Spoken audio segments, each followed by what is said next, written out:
43 months, if I've done my math correctly, I think.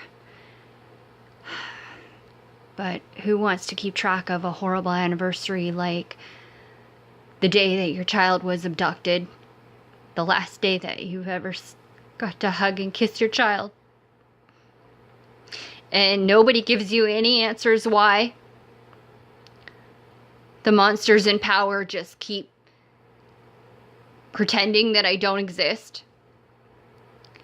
Now, if they've done nothing wrong and everything's on the up and up, why is it that they're so afraid to confront me?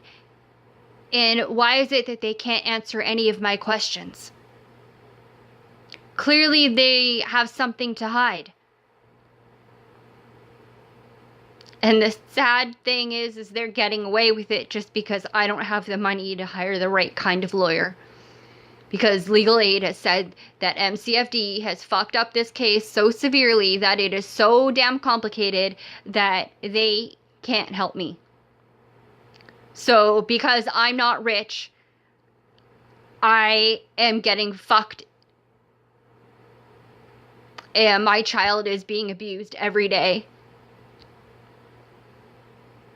My health has declined so severely from the stress and the anxiety and not being able to eat and afford to be in this city because I'm essentially living in somebody else's home while our entire house and everything that we own is in storage back home. I literally still have the same couple outfits that I got here with. And that's it. And all my clothes have holes in them. I can't afford to be in this city and pay bills and survive and fight for my child. All my hair's fallen off and broken out. But the most horrific thing is just every time I think about the abuse my child is living in. Now, all these monsters in power know that I have PTSD due to my childhood abuse. So why would you go steal my child from me and put him with the monsters who abuse me so severely that I have PTSD and night terrors? My little baby boy used to wake me up from my screaming night terrors and cuddle me and kiss me and tell me, "It's okay, Mommy, the bad people aren't here, you can go back to sleep." Because I would be screaming my sleep from having such horrible nightmares of Alice and Frank and Tina beating me and abusing me of all the childhood abuse that I grew up with. And now that's what my son is suffering in, and he's going to have the same PTSD and night terrors that I have for my entire life. I spent my entire lifetime trying to escape that abuse. And I did everything that I could to protect my child and make sure that he had no contact with them. That even a judge denied them any access to my kid.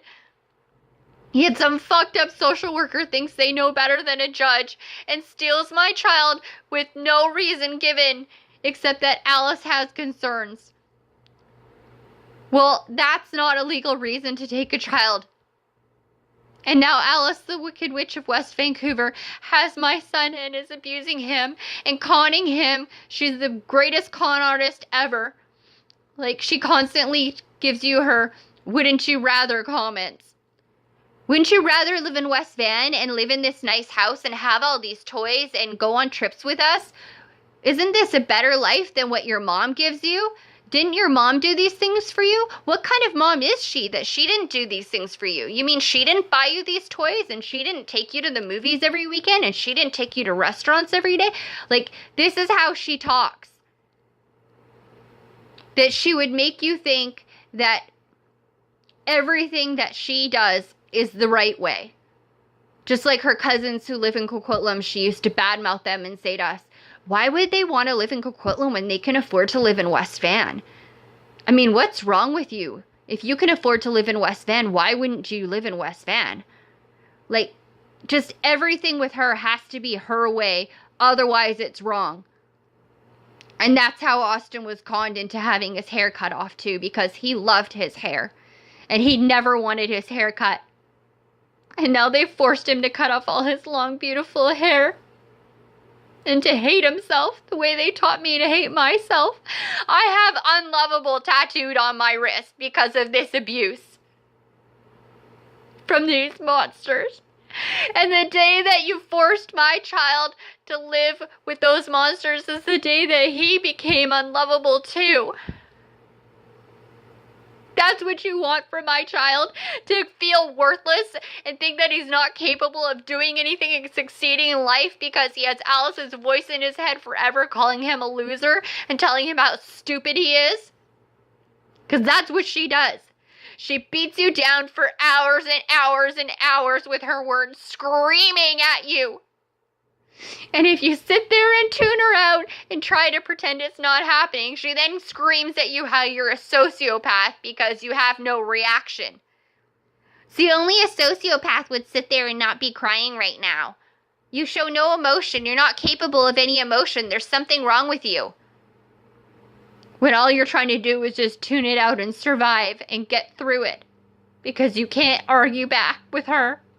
Because it just makes it worse. And she's the sociopath. And then when you do cry, she tells you, you should never cry in public because you're such a fucking ugly crier. Don't ever let anybody see you cry. These are the kinds of disgusting things she says.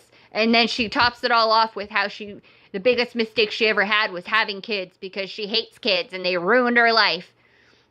And she talks about all the things that she wishes she could do if she didn't have kids.